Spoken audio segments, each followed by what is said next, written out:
Hickory dickory dock, my wicked delivery hitting the spot. Now remember the bit I forgot. I'll slow it down, begin at the top. My name is Christian, I'm a poet, maybe a couple of you know me. I've been teaching for 10 years and they call me Mr. Foley, and today at TEDx, we are about to go deep. So deep, to take the flow of verses way below the surface. We are about to go deep, so deep like, you know the Titanic, yeah? Well, that looks like a slight bright white planet above us, and Atlantis looks like a city in the middle of the mythical sky to the glimmer of my glittering eye, because we are about to go deep. So deep that sunlight is only a memory. So we light our own way with lyrical firebrands and miracle diaphragms that draw breath like physical empirical diagrams mapping our journey deeper and deeper and deeper and deeper, because we are about to go deep. Deep like scuba diving Uber drivers who require tuba choirs to acquire newly mired levels of incredible depth. Oh yes, we are about to go deep, right down to the bone and deeper to the marrow. We must go deep, we have to go deep, or everything is the antithesis of deep, and the opposite of deep is shallow. That poem is called Shallow. Okay, now, I did that with some little kids the other day, like year 2, and I left a gap. I was like, the opposite of deep is, and they looked me dead in the eye, eyes beaming with confidence, and all together they said, it's sheep, which, love that. Can't go wrong with poetry. On the subject of poetry, Lewis Carroll of Wonderland fame, he's got this poem called Rules and Regulations. And in it, he lists a number of rules and regulations. And one of them is, do not enter the water until to swim you are able.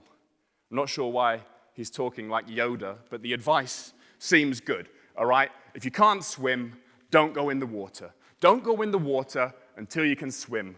Good advice. And then, if you look a bit deeper, hang on, that's not good advice.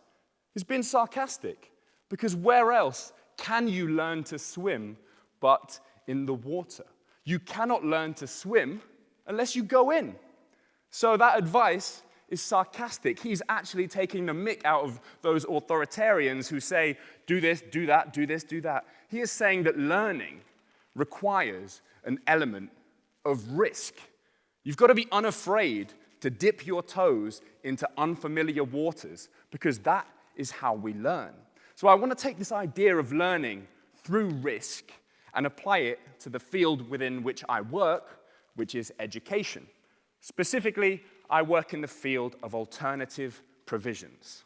What is an alternative provision? So this is an institute of education where young people go when they've been expelled from mainstream school, or they have never attended mainstream school at all. And there are a lot of assumptions that are kind of placed upon the young shoulders of these young people who are in these institutions, all right? One of the main kind of things you will hear said about said children is, oh, they're unteachable. They're absolutely unteachable. I posit the opposite. I think that as educators, there are a degree of things that we need to unlearn. We need to unlearn many of the assumptions that we have about this area. And one of the main kind of priorities we have as educators in this country is academic success. But I posit that we have quite a narrow view of what constitutes academic success and educational success, because mainly it seems to be about information retention and reproduction of that information in the clinical settings of an exam. That is success, or skills-based literacy. However, that completely neglects another area of literacy, okay? And arguably, and one that I think is more important, which is emotional literacy.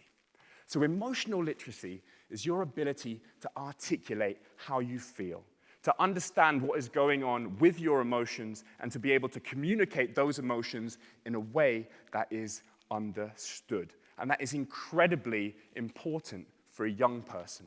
Specifically for young people who have been excluded from mainstream school, the ability to talk about how that process has made them feel is very, very important. So how do we reach out and improve emotional literacy? Well, I would say poetry. Of course I'd say that. I'm a poet. Naturally, that is going to be what I gravitate towards. But it's tried, tested, and for me, it's true. Now, it's not just the case of being like, all right, write a poem. Tell me how you feel. Done. Doesn't work. Okay, there is a process. And I learned about this process in my first year of teaching back in 2014, in my very kind of first weeks. And I learned about this process in all places, not the classroom, but a local leisure center. Now, I had a class, and they were about 6 young men expelled from school for varying degrees of violence. And I like to fit my curriculum around the young people that I teach, okay? I don't believe in this kind of mechanistic view that I'm this robot who will only deliver content, and they will sit static and receive the content and write it down and memorize. I don't kind of subscribe to that view of education. I believe in a dialogue. So I asked the kids, I say, you know, what do you want to learn? What do you want to learn in these poetry classes? And they said, well, sir, we'll tell you what we don't want to learn. We don't want to learn any writing, not doing any writing. And I was also their PE teacher as well. You've got to double up in these places. And they said, in PE, no swimming. We're not going to do any swimming. I was like, cool. Friday afternoon, swimming. Friday morning, poetry writing. And that was our timetable. Every Friday for a year. Now, what I didn't anticipate was the way that both activities would begin to inform one another. They became related in some strange way. Now, the first time we go to a leisure center, I'm like, here we go. We are about to learn to swim. We are going to dip our toes into unfamiliar water. We didn't that day. Someone punched a lifeguard. We left. End of talk. That was that. But it wasn't. Next week, we go back. Different leisure center, incredibly severe pep talk beforehand. And this time, the guys go in the water, okay? Maybe only ankle deep. And these are young men who have huge reputations on land. They have huge assumptions about themselves of who they are and what it means to be a man, what it means to be a young person in the area that they are in. And I realized very quickly that this reputation was soluble. It dissolved on contact with this chlorinated water. As soon as they entered, all of a sudden it was unfamiliar. It was new. It was unknown. And they kind of remembered their vulnerabilities and their fragilities, and they were squealing, and they were honest. For the first time I'd seen them being honest. And I thought, how can we take that honesty that I'm seeing in the swimming pool and translate it to the classroom? Because when you can't swim, a swimming pool is incredibly scary. And when you don't want to write, that blank page is exactly as frightening. And I thought we can only do this by a gradual process. So that first week, they were maybe waist deep. The next week, they were more acclimatized with the water shoulder deep. The following week, they were beginning to swim in the shallow end. Now, the same was happening in the classroom. I wouldn't just say, let's write a poem. We would build it up in a process of what I call gradual immersion. Not sudden submersion, but gradual immersion. So let's say you're in my class. We need to write a poem by the end of this lesson. How are we going to get there? We start with games. In fact, we start with tongue twisters, because tongue twisters are all about the discovery of play in language, something that we forget and something that our curriculum does not enshrine, the importance of adventure and play in our sentences. So, you know, she sells seashells on the seashore, that is a sentence designed for the purpose of enjoyment of how the words themselves sound. Let's do a tongue twister together. I'll teach you one, all right? I say it, you say it back. It's really easy, okay? We'll do it 4 times. I am living. I'm living in the middle. I'm living in the middle of a riddle. I'm living in the middle of a riddle, and I'm fitter than a fiddle with a vitamin delivered in the middle of my dribble. Could the quibble and be civil with the spittle? I'm belittling the bigger men than dipping in their dividends. I'm regularly ripping up a rhythm. I'm joking. Thank you. Now, the same reaction that we have here of this, oh, wow, that's what you get in the classroom, okay? And the young people are like, oh, wow, this is what you can do with words. Words aren't just these kind of things to be graded and assessed. Wordsworth, who we study and we analyze a lot, all right? Ironically, he said, We murder to dissect. And what he meant is that often poetry is treated as this lifeless form placed upon a table for some kind of autopsy by a teacher and a student, okay? But words can actually be very vital. They shouldn't just have to be ordered in neat rows, like tombstones in a cemetery, or like prison blocks, okay, serving long, grammatically perfect sentences. Because I think words can flicker, and words can flame, and words can spit fire. I ain't talking about a plane. And words can graffiti. Words can make art. Words can break dance in the jams in the park. Words can DJ, scratching turntables. Words can blow fuses. Words can burn cables. Words can rap bars heavier than gold with the spirit of the young, the wisdom of the old. And words can leap, and they can't be contained, and they leap from here through the air to your brain. And once they're in your brain, a question quizzes you. A question never read, it's a question out the blue. And what the question says in this little interview is, I've got words. Have you got some too? Yes, you have. Now, when I say this to the kids, like, have you got some words? They're like, nah, sir, no words. And then they give me an excuse. Excuses, excuses. Often we hear excuses, don't we, in education? But we've been thinking about excuses all wrong, okay? Excuses are often treated as something to be punished or immediately discounted. But when you go deeper and look at what an excuse is, it's a moment of flash fiction. It's a bit of creativity created under the constraints of pressure and stress, and it is using imagination to quickly come up with a story. So in my class, when the young people say, I'm not writing a poem, I can't write a poem, I say, okay, give me a reason. Why can't we write a poem? But don't tell me the truth. Lie to me. Because poetry is a great playground for lies, They might say, I tried to write a poem, but I tripped over a tree. Then I slipped upon a slipper, then I sipped a cup of. I tried to write a poem, and I fell into a nap.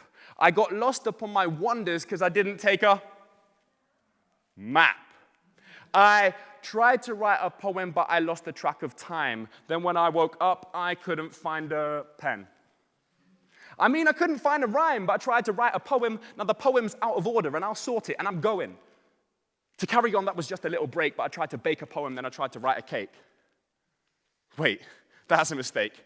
The poem's overcooked. I would take it out the oven. I would place it in a book. I tried to write a poem, but it ran away and hid. And could I find the poem? Was it hiding with these kids? I tried to write a poem, but then I went to bed. And then I gave my poem to the audience at StGeorgesEdinburgh. You're expecting a rhyme there, and I twisted it at the end.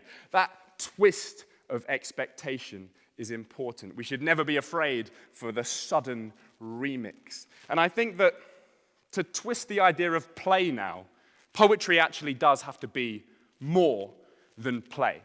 So in my class, I create the conditions where language is now recontextualized, seen as fun, seen as a game, seen as a competition. And then here comes the twist. You say, but it also should have some meaning behind it, some substance. Hemingway says, I tried to write on the principle of the iceberg. And what he means by that is there is always more below the surface. Below the surface, there's always more to see, more to experience. And superficially, we walk around and we see each other, but there is a whole mass of memories and spirit that makes us who we are that often we submerge. How do we bring that out of students? Well, I like to model it because, believe it or not, teachers are human, all right? And this is something that kids only realize when they see you in the supermarket. All of a sudden, they're like, seen out of context, like, there's Sir, he exists. It's a strange thing.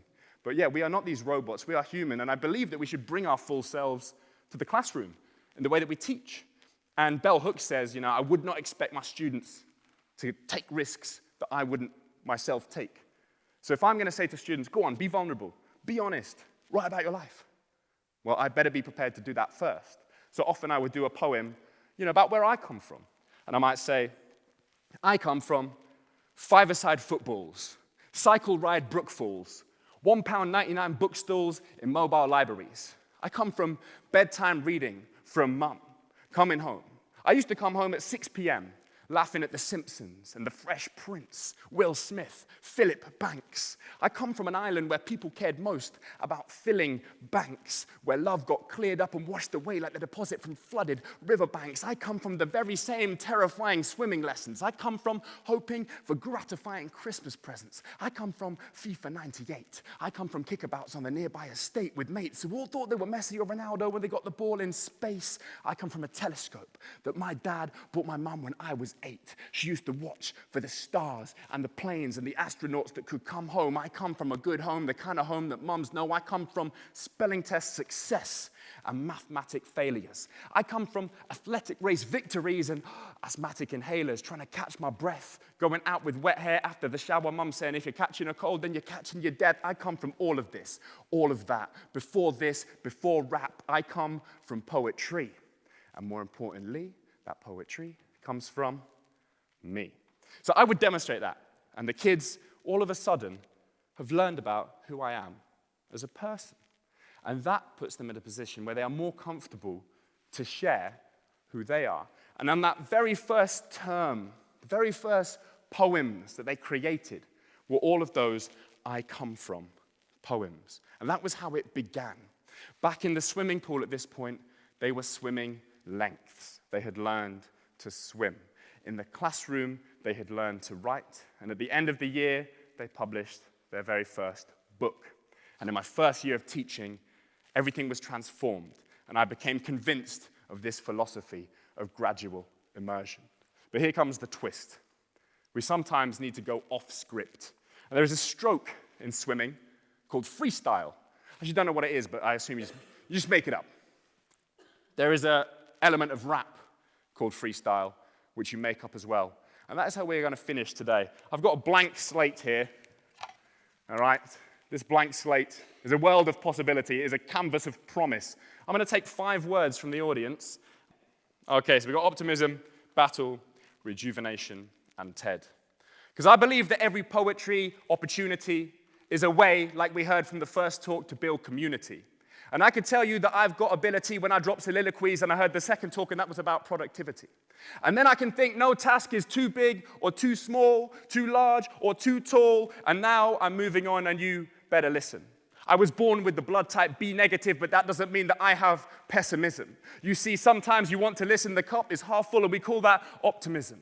And sometimes when you make up on the fly, people get rattled. But I say this doesn't need to be combat with the lyrical contact, because we are not in some form of battle. And I could tell you I am here for my mind's recuperation.